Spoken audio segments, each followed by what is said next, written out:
Yeah.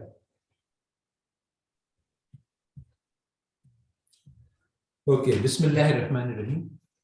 So, when I was making up this lecture, I realized that the material that I'm trying to present is quite difficult and quite lengthy. I couldn't actually fit everything I wanted to say. In fact, a very small percentage of it.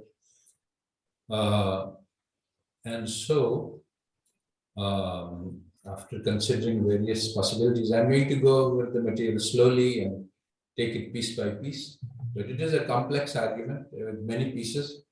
And so it will maybe hard to understand what I'm saying until all the pieces are in place. Otherwise, if you try to interpret it early, you may have a problem. But we will see, inshallah. All right, so I'm going to try to share the screen to start the presentation. Right, here we go.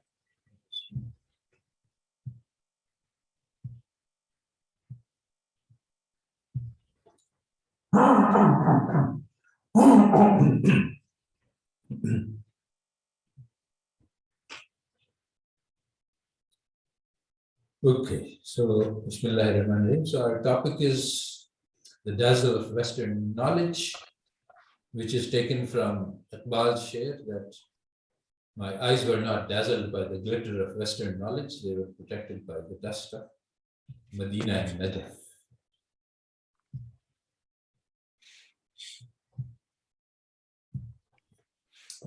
So we start by noting that the knowledge is central to the Islamic message. Allah Ta'ala taught Adam alayhi salam the names, and then the angels were made to prostrate before him, showing the value of knowledge. The first wahi starts with Allam al-insana ma lam ya'lam. Allah Ta'ala introduces himself as a teacher, and he says that I'm going to give you some knowledge which nobody had at this time. And we can see the effects of this knowledge, which led the ignorant and backwards Bedouin to become leaders of the world. So it was a very powerful knowledge. The Quran and the Hadith is full of the praise of knowledge and the rewards for acquiring knowledge. So the question that we want to focus on today, the central question, I think, which faces the Ummah, is what is this knowledge that Allah Ta'ala gave to man? This powerful knowledge which took the most backward civilization on the planet to leaders of the world, does this knowledge have the same power today? If so, then what happened? How come we don't have? If we have this knowledge, then we should be able to use it in this way. Today, the Muslims all over the planet are most backwards, and in many ways, many conditions prevailing among the Muslims are similar to those of the Jahiliyyah. So, has the message lost its power? So Allah Ta'ala tells us that let them rejoice, yani, that is us, that we have been given the best knowledge, and it is better than all that they accumulate. Now the standard tafsir says that all that they accumulate refers to the wealth of the dunya. But I would like to think that what Allah Ta'ala is telling us is better than all the knowledge that they can gather. So I would like to say that the central battle facing the Ummah today is the intellectual battle. We have to prove to ourselves that the knowledge given to us in this book is superior to all that Einstein has discovered and Newton has discovered, and all of the accomplishments of the West on the intellectual domain are nothing compared to the Quran. And today the Ummah does not believe this. Because if we just look at the investment of time being made by the Ummah in acquisition of knowledge of the West and compare it with the time being spent on acquisition of the knowledge coming from our own intellectual tradition, you see that it's like 1 to 100. So it means that whether explicitly or implicitly, the Ummah as a whole, and this includes myself, believes that Western knowledge is more powerful, more valuable, more important for our guidance today, at least in the matters of the world, than the Quran and Hadith and our own intellectual tradition. So the central message of my talk and also of my work is that this is an illusion. And this illusion is created by the problem that Iqbal refers to, that our eyes have been bedazzled by the glitter and the glamour of the Western knowledge. And it is very bright and attractive, but there is nothing behind it. It is a hoax. This knowledge is not what it seems to be. And the knowledge of the Quran is indeed the most important and most valuable and most precious knowledge that anyone could have.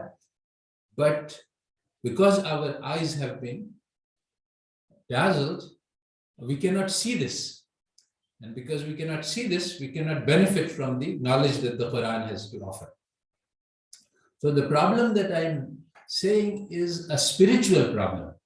There are many ahadith, and I think this is also mentioned in the Quran, that if you are given this great gift, the greatest gift that God has given to mankind, but you do not value it as such, you think that this is not the best. I've explicitly heard Muslims say that the knowledge of the chemistry and biology and physics is superior to our intellectual tradition. So today the Ummah as a whole is convinced that the solution to the problems of the Ummah, we must ask from the West. We must get economic advice, and we must change our political models to democracy and governance to Western models. Even when it comes to ethics, Muslim teachers who make the Hajj are teaching business ethics using a text written in the West. So there's nothing we have. Our Quran and Hadith have nothing to offer for today. So this is actually kufr. Kufr has the sense of lack of gratitude for the gifts of Allah. It also has other sense, rejection, but the sense in which I'm using it is that it's the opposite of shukr. So shukr is to appreciate the gift of Allah, but kufr is to not appreciate it, reject it. And this is a spiritual disease. And the Ummah is suffering from this spiritual disease.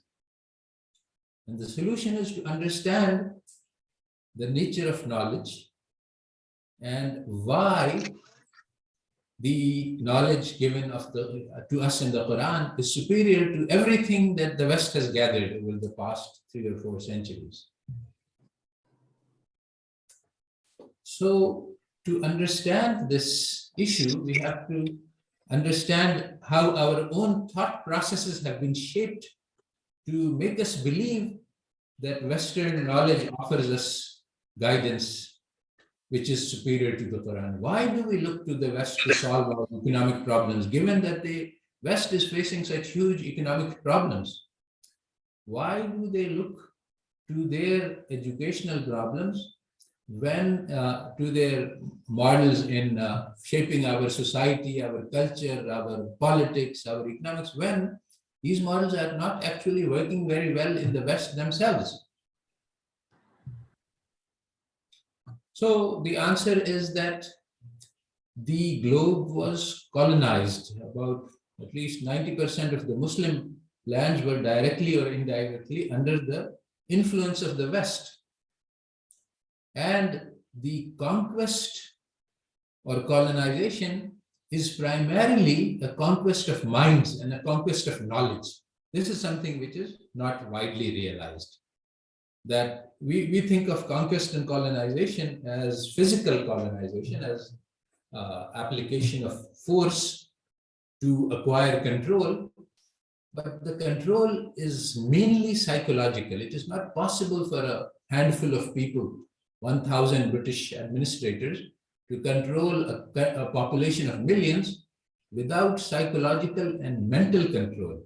And this is made explicit in Macaulay's Minute, which is very famous. And so he says that a single shelf of a good European library is worth the whole of our own intellectual tradition. Now, I believe that Muslims have accepted this. That is, if you look in the houses of the educated Muslims, you will find thousands of books from the West, hundreds of books from the Western intellectual tradition, and very, very few or none from the Islamic intellectual tradition. Yes, we will have Qurans and tafsir, but this is not part of the intellectual tradition. So the second thing that Macaulay says in this minute is that we need to create a class which will be a go-between. This class will be Indian in blood and color, but English in tastes, opinions, and morals and in intellect. So this we can call the coconut class. The brown on the outside, but white on the inside. And the process of colonization led to this coconut class, of which I am a card-carrying member, to be the rulers and the elites and the people in power. And these people, the coconuts, we control the country, we control the educational processes, and we control the minds of the populace. So if our minds are full of the idea of the superiority of the West and the inferiority of our own heritage, our own culture, our own traditions, and our own religion, then this inferiority complex will be transmitted to the masses. So today, the central problem facing Pakistan is the extreme divergence between the elite classes and the bureaucrats, the coconut class, which was actually trained by the British to be go-betweens and to be English in their tastes and morals and opinions and intellect, and the masses who are actually not so deeply influenced because they have not received the Western education. So the masses yearn for creating the Republic of Medina, while the elite and the masses, the elite wants to create New York and London and Paris. And so because the masses are pulling in a different direction and the elites are pulling in a different direction, no progress takes place. So the key thing is not, see, the masses, if you ask for a diagnosis from the elites of what is the problem facing Pakistan, and it's the same situation in the Ummah everywhere, the elites will say, you know, our masses are uneducated, they are illiterate, they do not understand the benefits of democracy, they do not have science, our people are not publishing articles in established journals, we are not winning Nobel Prizes, we don't have universities, we don't have doctorates, and so this is basically what we need. That is a dramatically false and wrong diagnosis, because basically what we are saying is that we need Western education. We need to provide our masses with Western education in order to make progress. And the Ummah is in Jahiliyyah, and because they don't have Western education, And the solution to our problem lies in Western education. So instead of trying to analyze as members of the coconut class, and basically I can say that anybody who understands English is automatically a member of the coconut class. You can't escape it. So we have to understand that instead of thinking that the problem lies with the masses who don't have a Western education, let's start by changing this idea and thinking that the problem lies in our own minds, which has been indoctrinated by a Western education. So how does this indoctrination take place? Well, it's very, very simple. They don't really have to say anything. It's just that if you go through 4 years of a bachelor's degree in either the West or the East, because East is just a copy of the West, an inferior copy, you will receive courses in biology, physics, chemistry, mathematics, social sciences, and all sorts of things. But every single book that you read will have its basis in the intellectual tradition of the West. It's possible that the name on it might be a Pakistani name or a Japanese name or a Chinese name. This doesn't make any difference. The book will convey to us knowledge created by Western intellectuals. So without any explicit teaching of this message, we learn by practice, by experience, and this is the deepest form of learning, that all useful knowledge today is a product of the West. There is no mention of the Quran or the Hadith or any of the Islamic intellectuals, and this automatically means that they are irrelevant for today. So implicitly or explicitly, we learn that the cream of Western knowledge today, the best possible knowledge, has been produced by the West, and this is the apex of human wisdom. So the question is this really true? And of course, we want to say that this is not true. And we want to say that there are many, that the most important form of knowledge is not covered by a Western education. And this most important knowledge is the one that is given to us in the Quran. But we have been trained not to believe this. So what is the most important question that we all face? Well, it should be obvious if we reflect on it. It will not be obvious if we don't reflect, because we have been trained not to believe in it, not to think about it. But the most important question is, how should I spend my life? I have only one short life to live.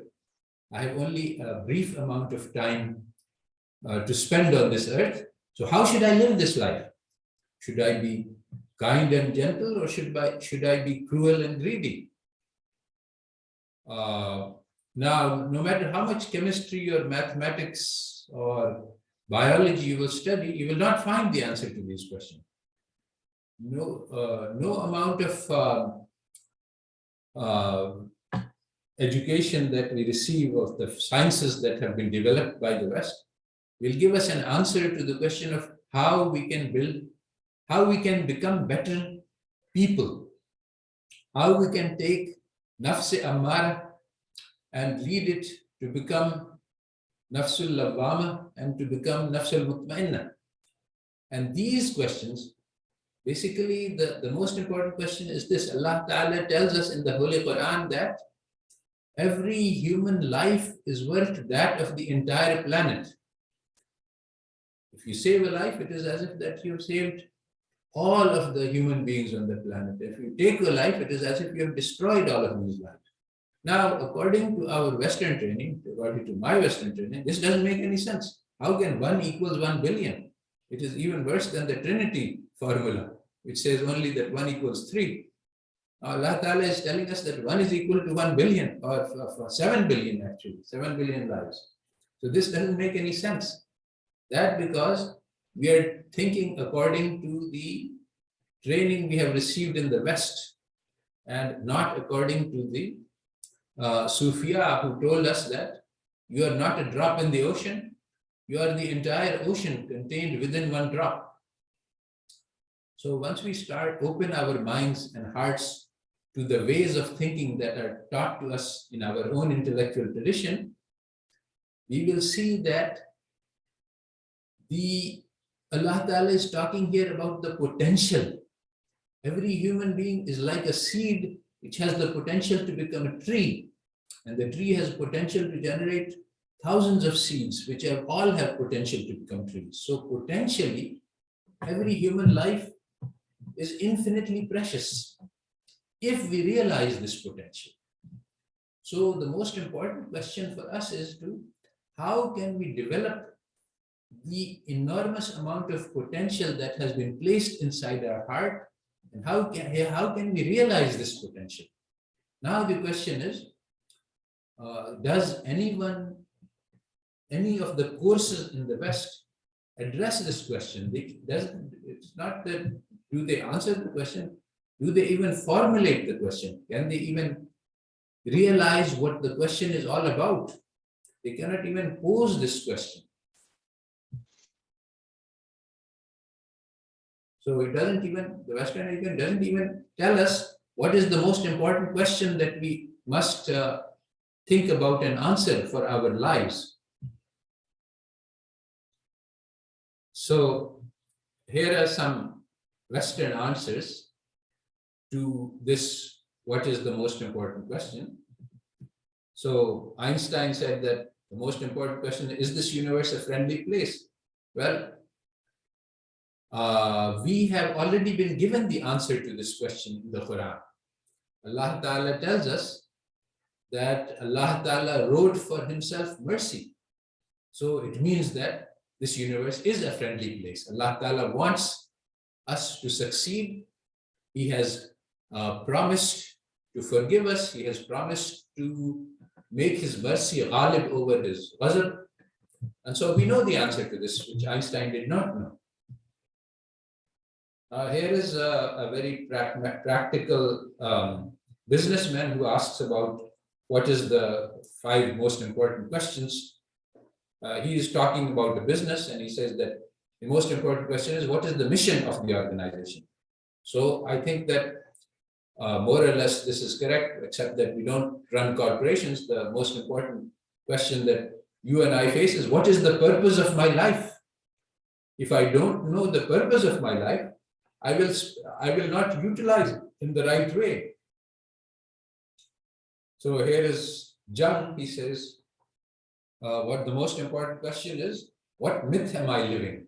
Well, I think that he is a wise man of the West, because anybody who is not living on Islam is living in a myth and a fable. And if he realizes this, then he can learn that instead of wasting his life following false illusions and dreams, he should come to the nur of Islam. So I guess Carl Jung is in fact right about this, that for people who don't have the nur of Islam, they should wake up and realize that they are living a myth. And of course, here is a humanist. Why is that child crying? Well, maybe because he was not born into an Islamic tradition. His parents are training him away from the natural beauty of Islam. So what I want to say is that the West Western education does not even teach us the important questions that we need to ask to be able to live our lives properly. So the central questions that our life poses to us is that, who am I? What is my identity? Where did I come from? Where I am going to go? What will happen to me at the end of my life journey? And what should I do with these precious few moments of life? What can I become? What are the capabilities that I have, and how can I develop them?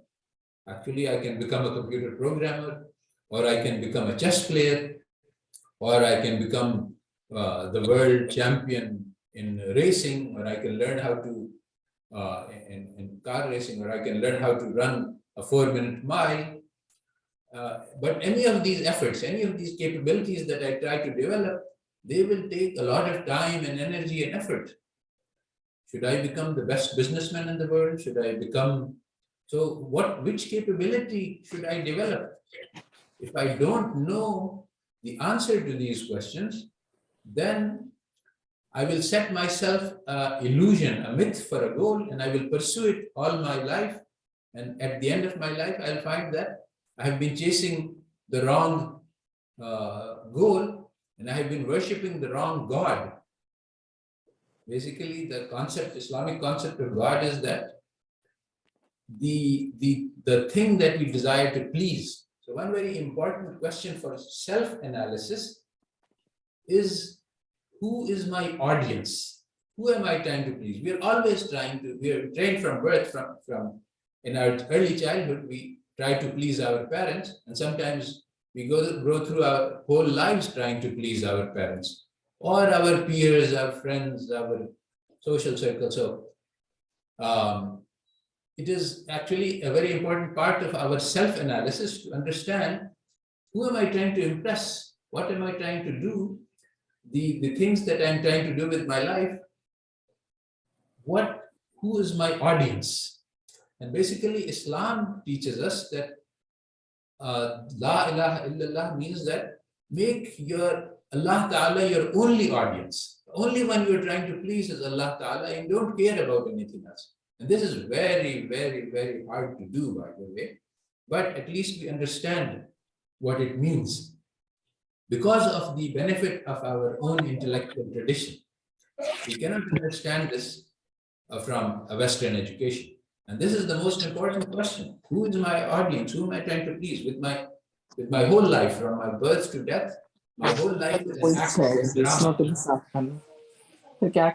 Somebody is on mute. Please mute your phone.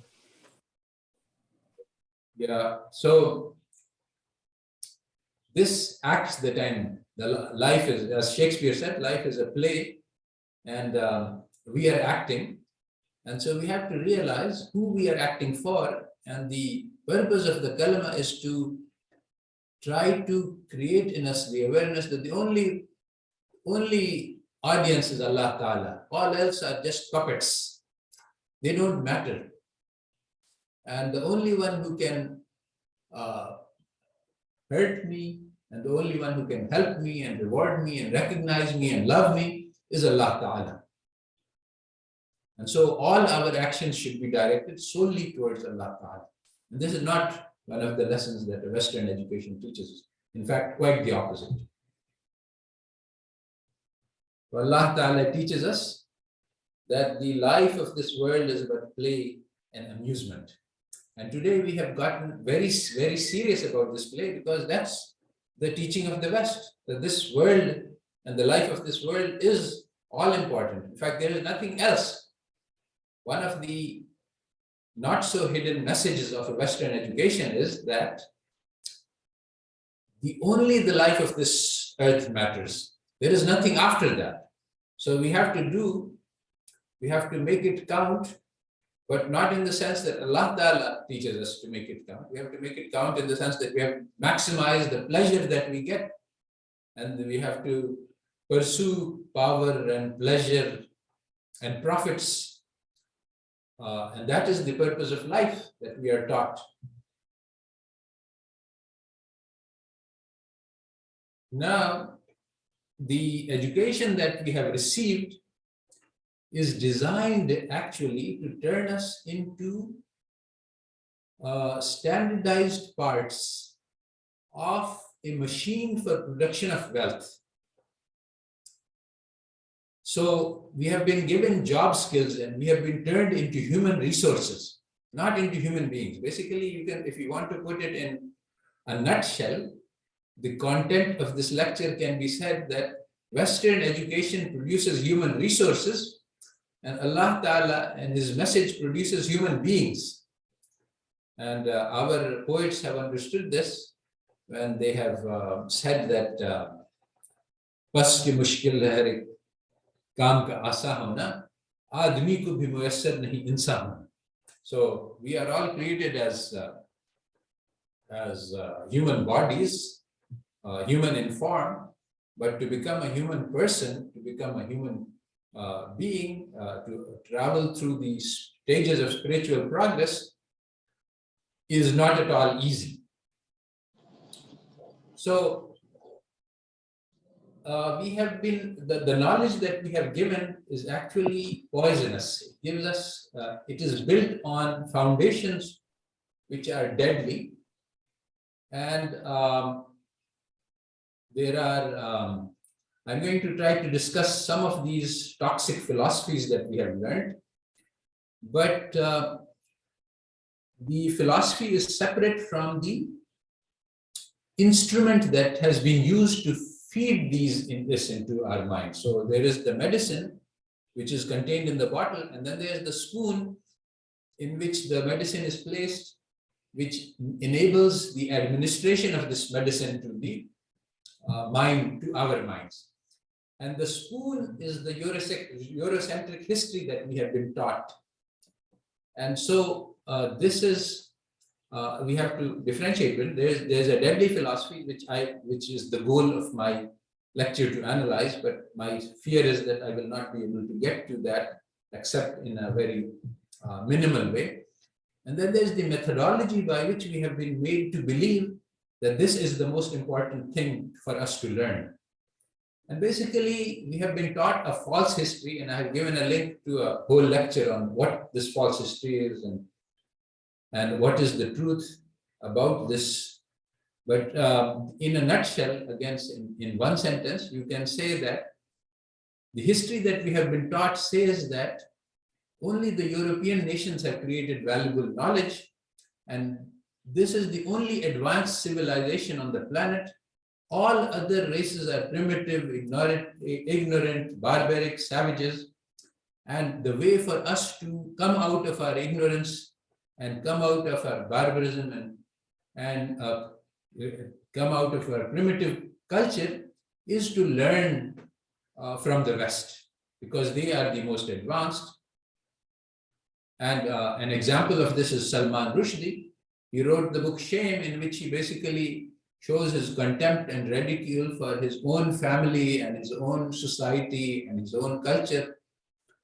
And he wrote the book Midnight Children, which shows his contempt for his nation, for his people, for their politics, for their heritage, for their culture. And then he wrote this Midnight Children, which shows the contempt for his religion and for the intellectual traditions of this religion, for the hadith and for the transmission of the hadith and so on. So basically, he is ashamed of everything that he is.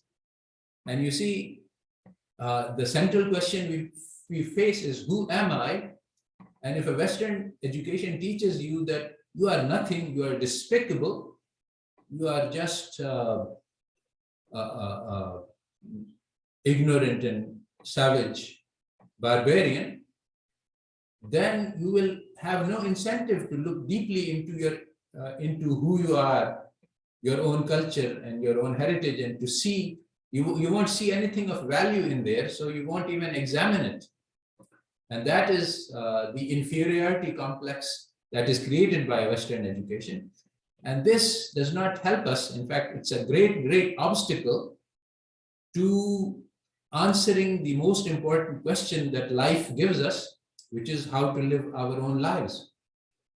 And if you look at the other end, you want to learn how to live our lives from these people in the West, when more than 50% of the children growing up in the West are born to single mothers.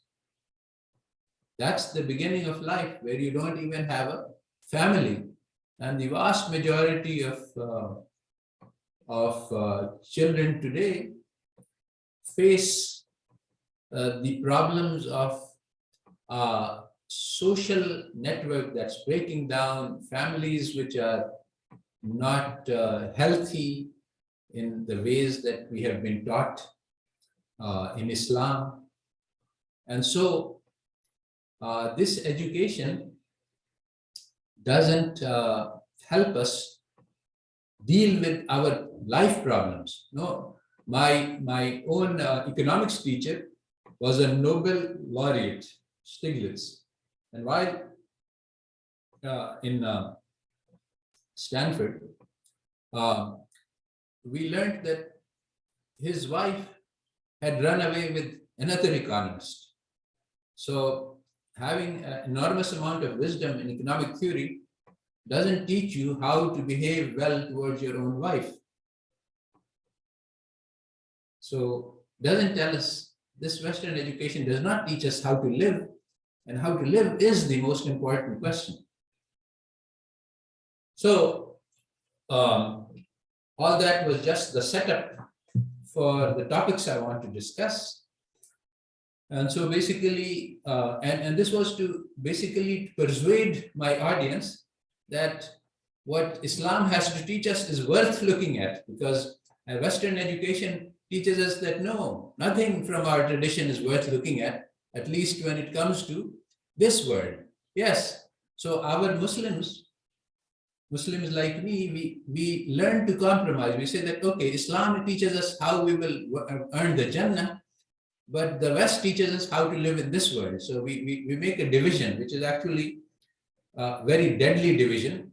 It is called the idea of secularism, that there is a domain of knowledge which applies to this world, and there is another domain of knowledge which applies to the Akhirah. And Islam teaches us about the Akhirah, how we can win the great success on the Day of Judgment, but it has not much to say about how to build cars and how to build atom bombs and how to build highways. And so all of this useful worldly knowledge we have to learn from the West, but knowledge about the Akhirah we will learn from the Akhirah. Knowledge about the Akhirah we will learn from the Quran. Now, the distinction that the Quran teaches us and the distinction that comes from us in the Hadith is between useful and useless knowledge.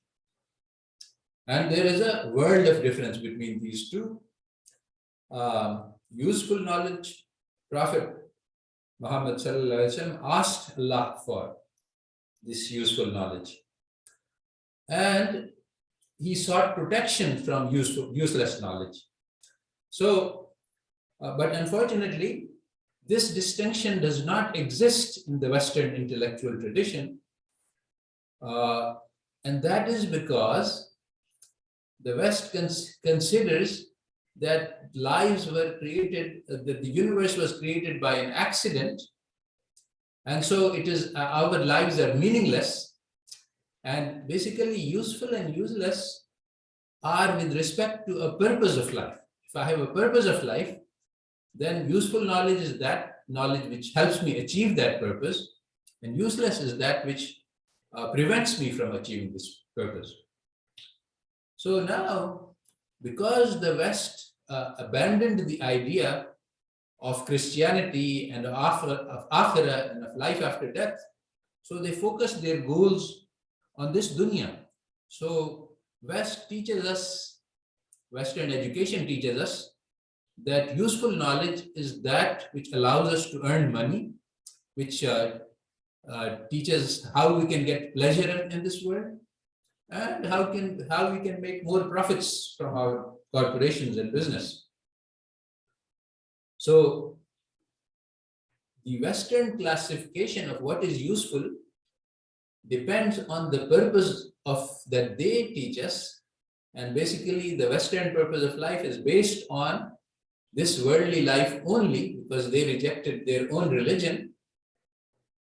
And for the worldly life, it is a very sensible thing to say that we should pursue pleasure and power and profits, because what else is there?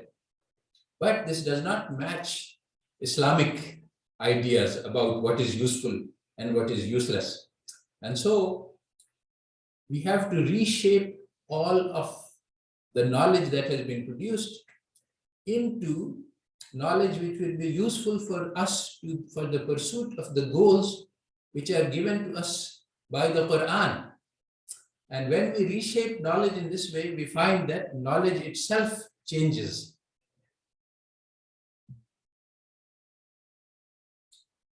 So now we have to, before we analyze what knowledge is and how it is developed, we have to look at the roots of the Western intellectual tradition. And this I will do very, very briefly, even though it is very important, because I have covered it in much greater detail in other lectures. So, briefly, in the West, about 300 years after Christianity developed and emerged, for various reasons, there's a huge number of disputes that have emerged. And basically, these disputes about Christianity emerged because some maybe 70 to 100 years after the Prophet Isa alayhi salam was lifted from this world, his followers or people in his tradition started worshipping Isa alayhi salam himself, and then this caused a huge number of controversies, because this was not part of the original Christian doctrine, and it led to ultimately, when Emperor Constantine came into power, he said, and he became Christian, he said that I don't want all of this controversy in my empire, I want just one religion.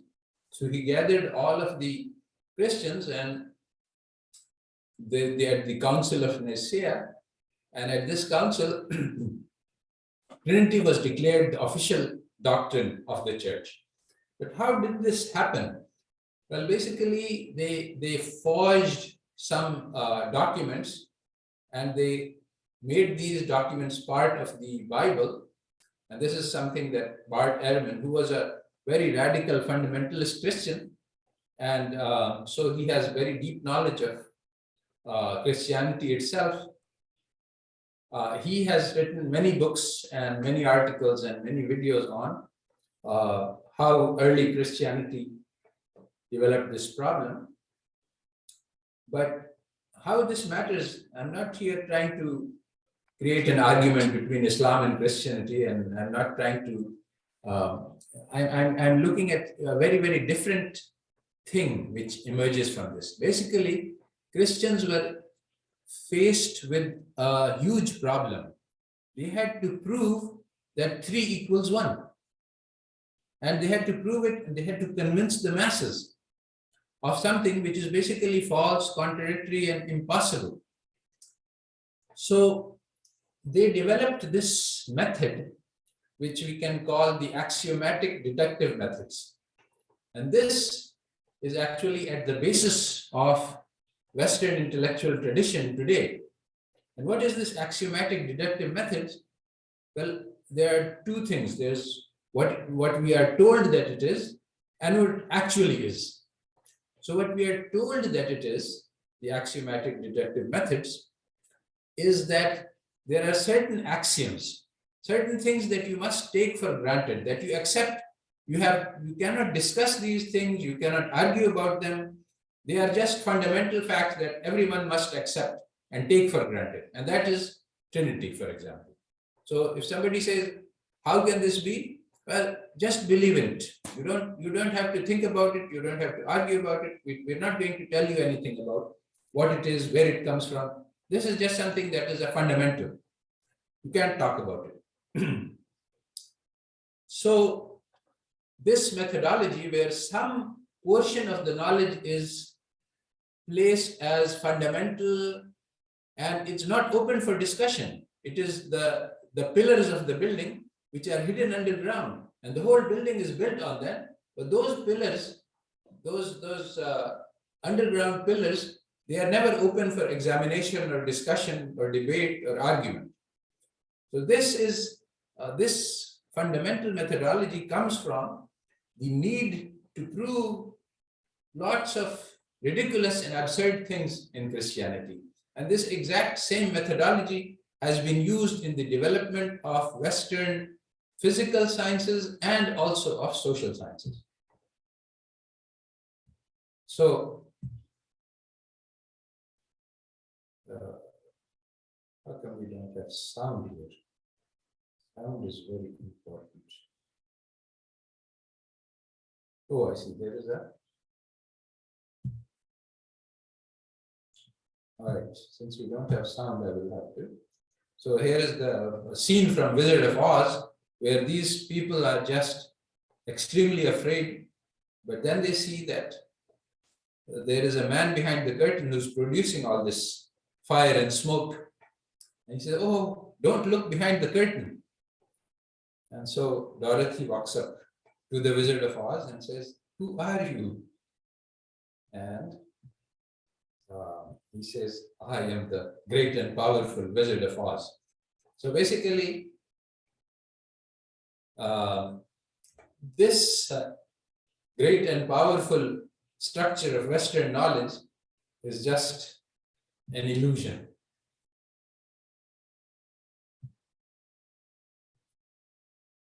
So this idea that the West creates an illusion is also captured by the hadith about the Dajjal.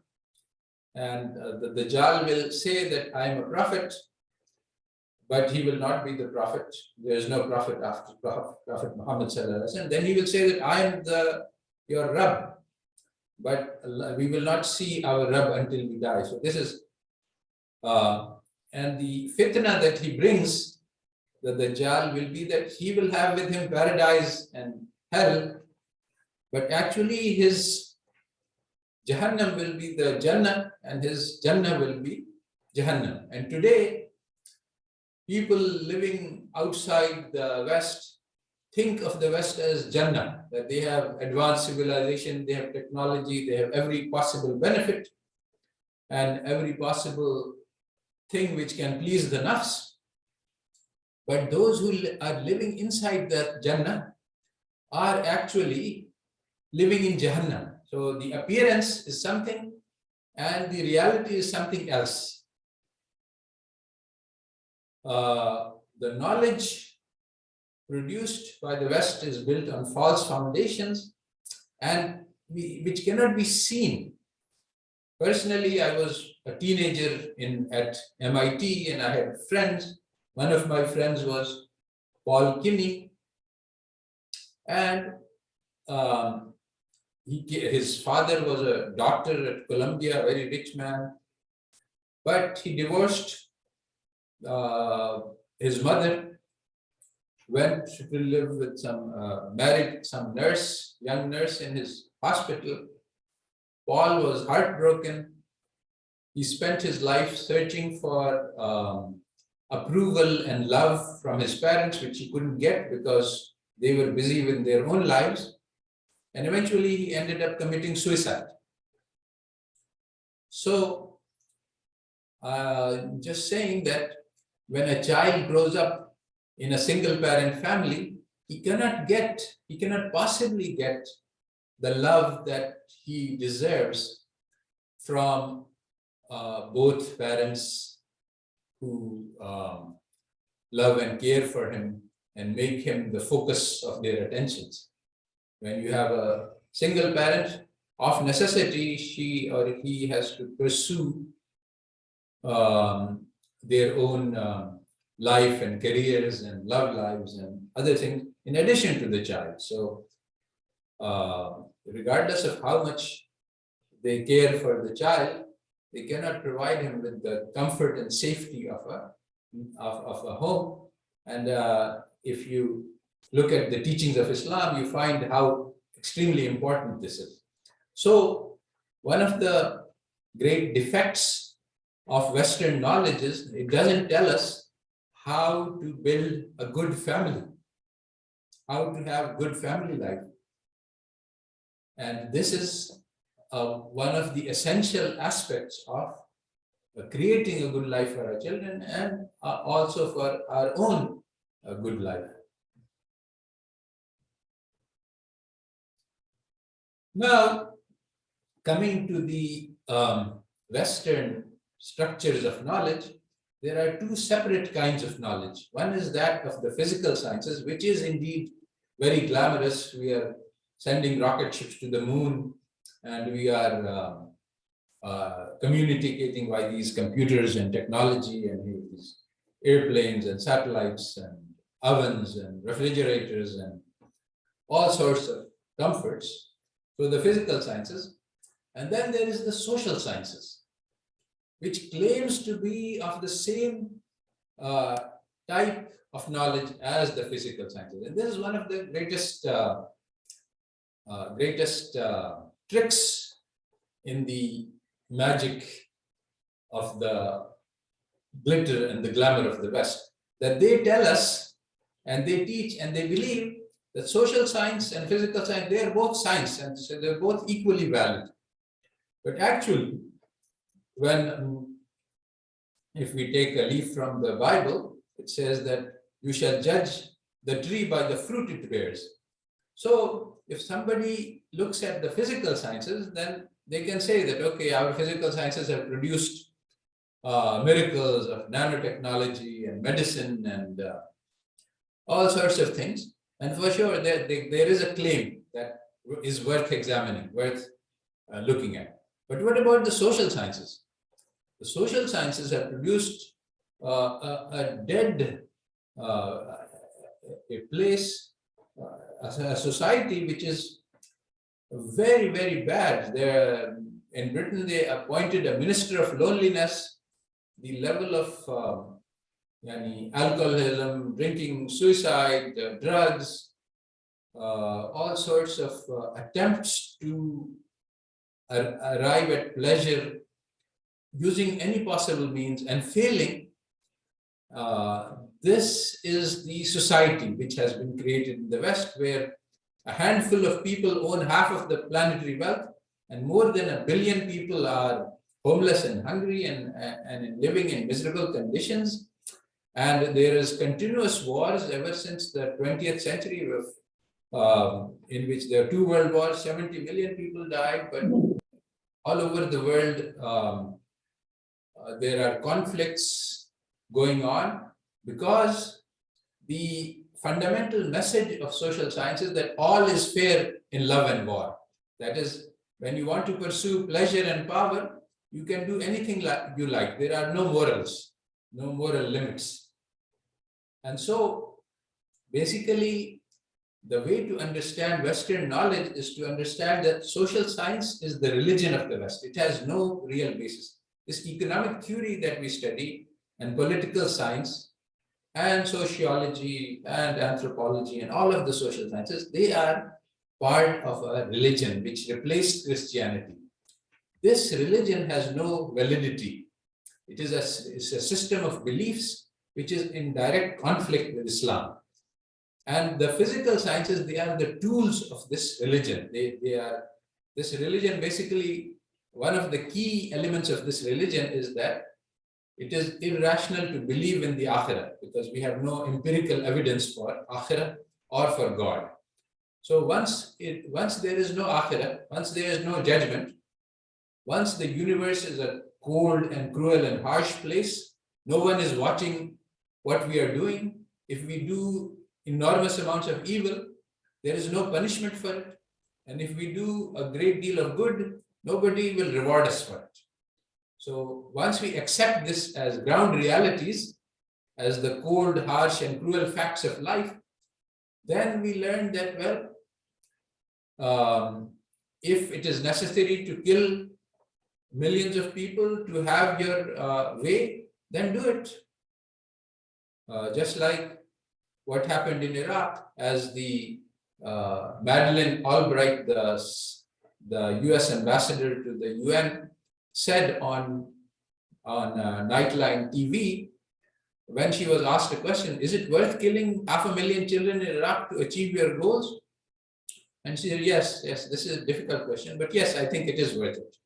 So they are ready to kill 500,000 children to achieve political goals.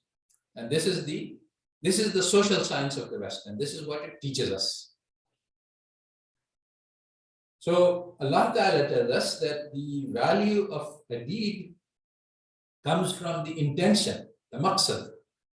And so we have to analyze, before we analyze the knowledge, we have to analyze the purpose for which this knowledge has been created. And then we will understand whether this knowledge is valuable or not. So actually, it is not my intention to discuss the physical sciences in this lecture. It was not my intention, but I'm going to come to the end of this. We are about 1 hour into this talk, so I'm going to stop. And so the physical science, I want to leave aside really. I don't want to discuss. That has a separate set of issues. Physical science is indeed powerful knowledge, but this knowledge has brought more harm to mankind than it has brought benefits. And this is something which is actually the opposite of what the West is teaching us. According to the West, science has really brought enormous amounts of benefits to the mankind. So all I want to say is that we can dispute this narrative. I don't want to actually put forth the argument, and I don't want to do the cost-benefit analysis. I just want to say that this is an open to question. And let's put a parenthesis about this claim that, and let's just put some ideas about how we can argue with this, because our goal is not our goal is really to just move our eyes away. And today our eyes are just fascinated by Western technology. I just want to look away from this. So I just want to dispute this claim. I don't want to destroy it at this time. That would take a lot of work, because this narrative, this Western narrative about the power of science and technology has taken very deep root in our hearts and minds. So to take it out is a difficult task. It cannot be done by a few minutes of discussion. So all I want to say is that science has actually poisoned the planet. Today, despite all this science, 1 billion people are living under the poverty line. 10 people own half of the wealth of the planet. And science has actually enabled this immense concentration of power and wealth in the hands of very unscrupulous persons, people who don't hesitate to drop the Hiroshima bomb on innocent men, women, and children, and to fry them to death. And this planet is on the verge of a climate crisis and a disaster with polluted oceans, atmosphere, and land. And all of this is thanks to science.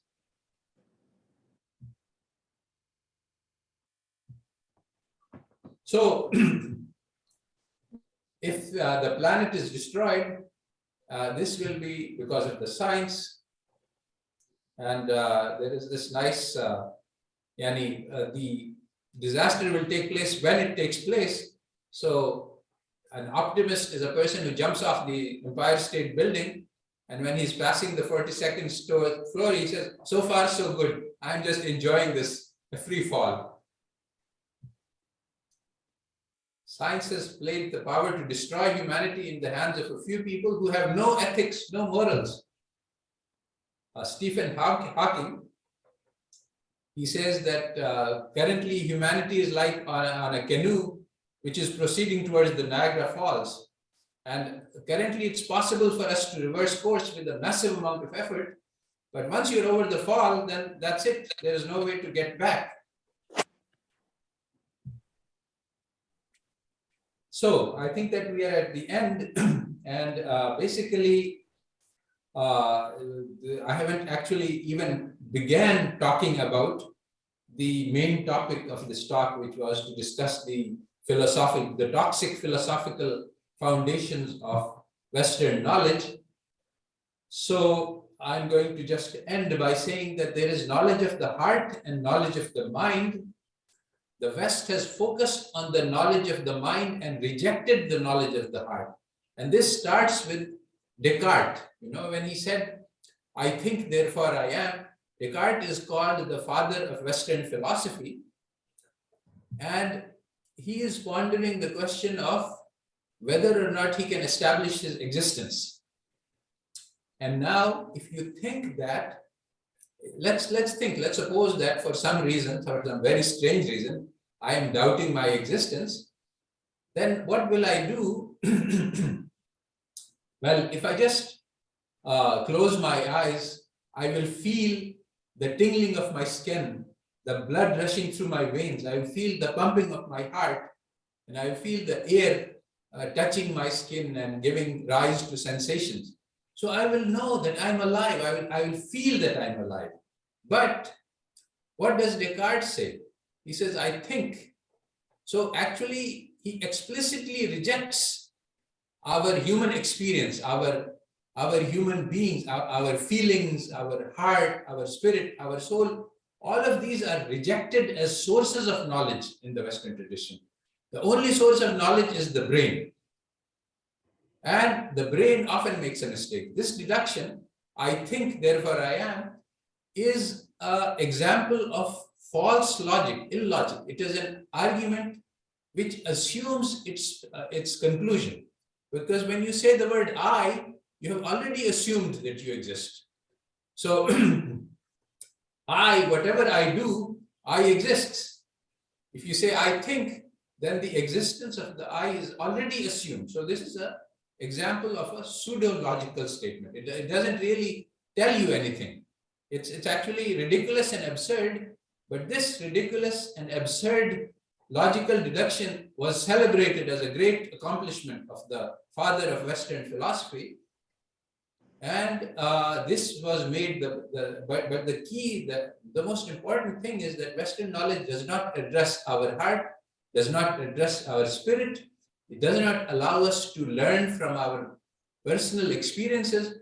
Notice that what the West says is scientific knowledge is valuable, but then when I learn to drive, or when I learn how to behave well, learn how to control my anger, learn how to be kind and compassionate, this is not scientific knowledge. So according to the West, it's not knowledge at all.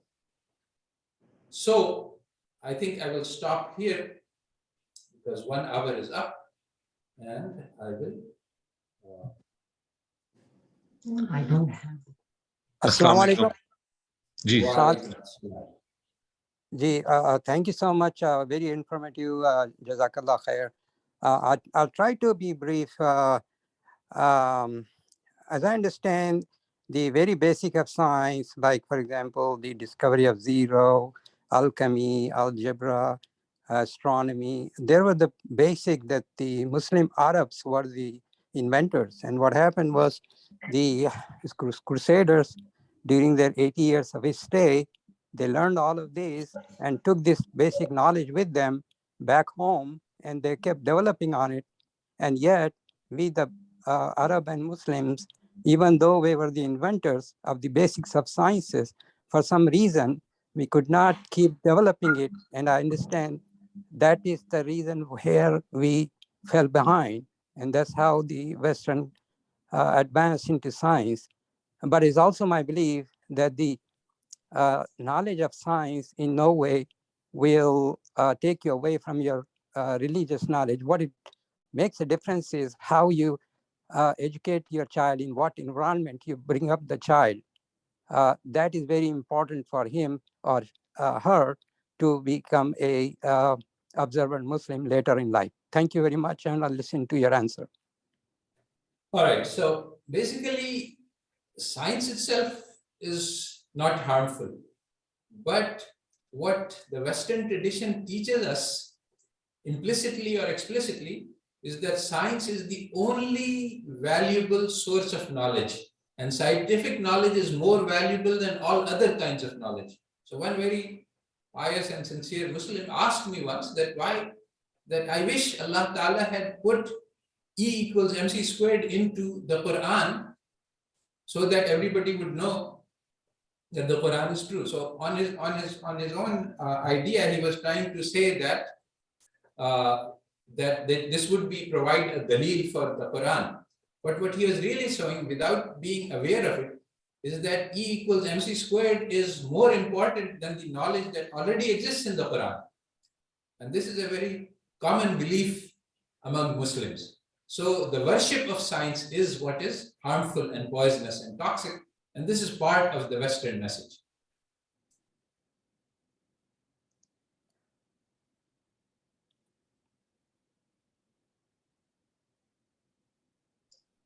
Assalamu alaikum.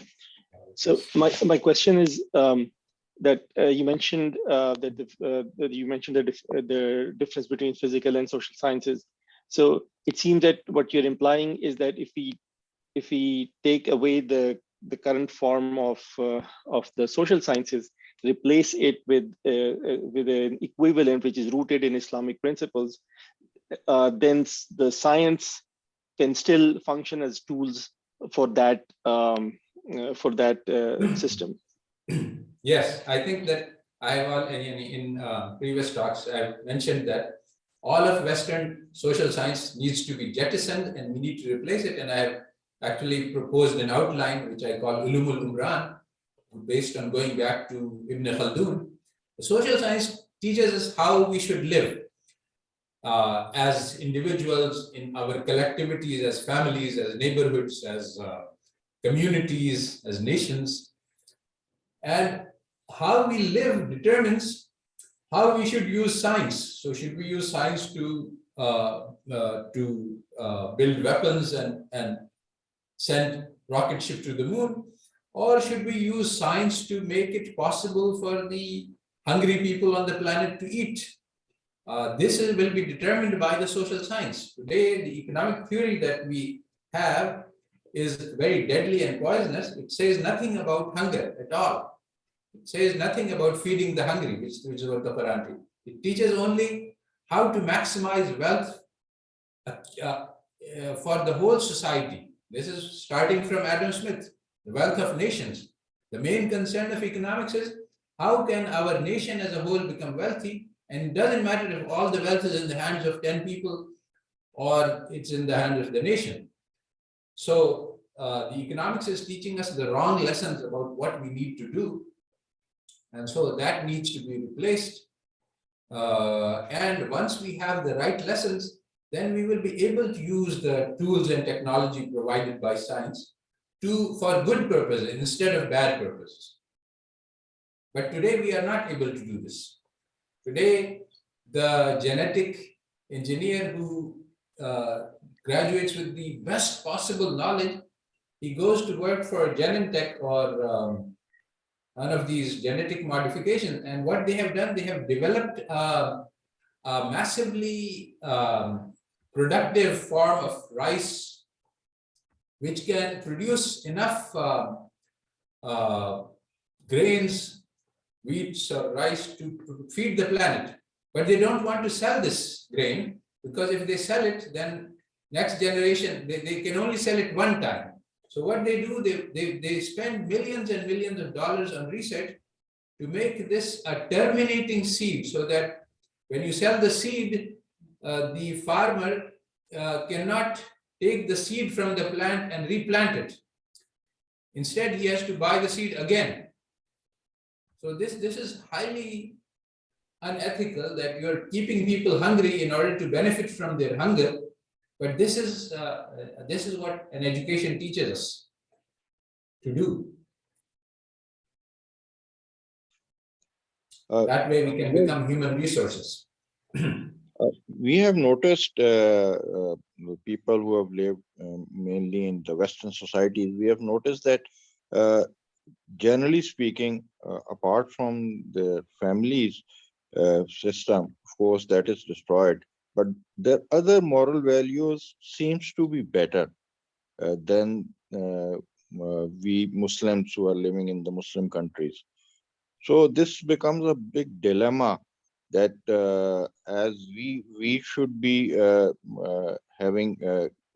showing our characters and our moral values in a way that they should be following us, instead of there is a kind of a feeling that they are maybe better in their moral values, and they have a better system.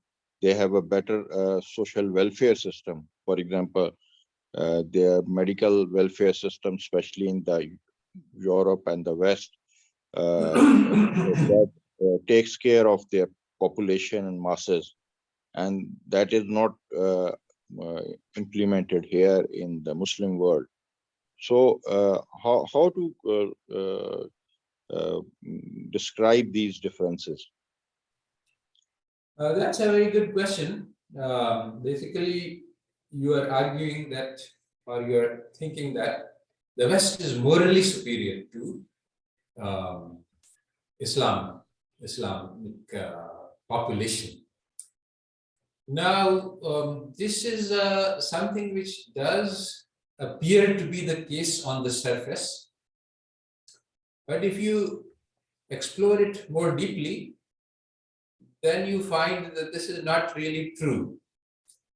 For example, if you look at the charitable behavior of people, how much money do people spend on others? Then you find that Muslim communities, when matched by income levels, spend much more. If you look at absolute terms, then Muslims are very poor. And so if you look at the absolute amount of charitable spending, then you will say, okay, Muslims are not, and maybe Bill Gates is doing more charity than the Muslims by himself as a person. He has billions and billions. But if you look at percentages of what you are spending in charity compared to your income, then you will find that Muslims are a lot more generous than any other community on this planet. So there are statistics which show that. So the part of the illusion, part of the deception created by the West is this idea of moral superiority. How this illusion is created and why this is not true, this would require, again, a lot of work, but basically one can say that it is very superficial, this idea of moral superiority.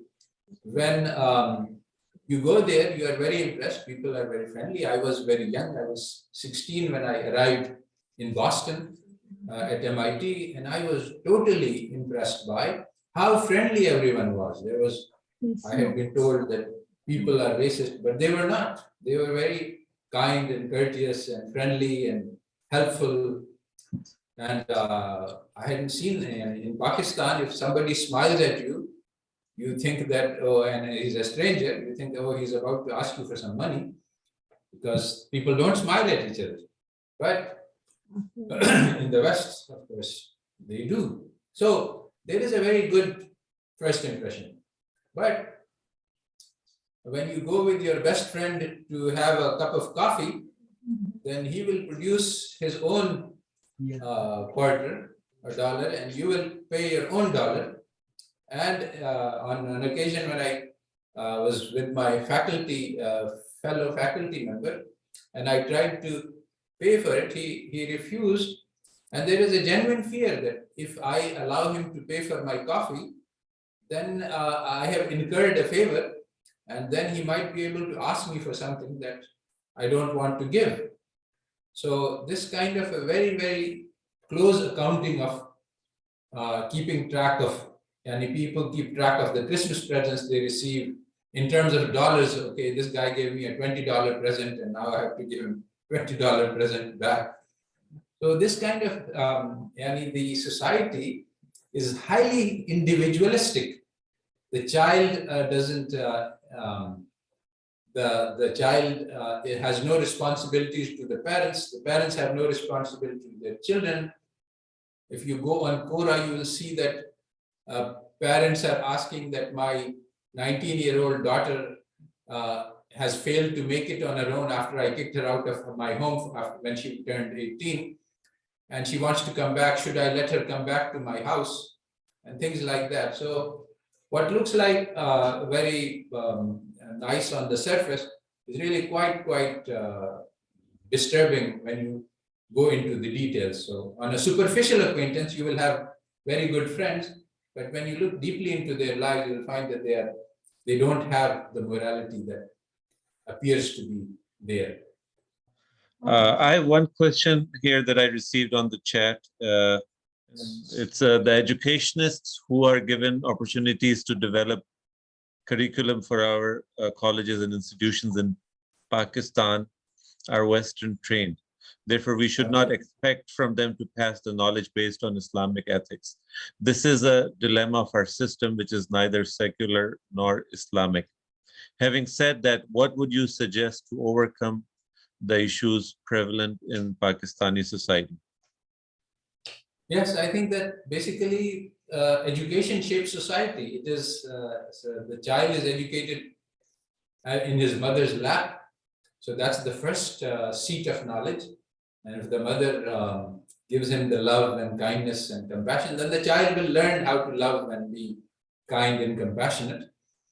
And in this, I think we are far ahead of the West. But then secondary schools come from father, family, culture, then the formal schooling.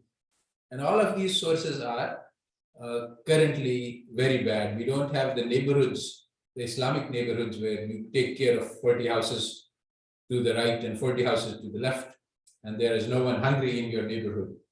So I think that the place where we need to start building the cells of an Islamic society are the neighborhoods.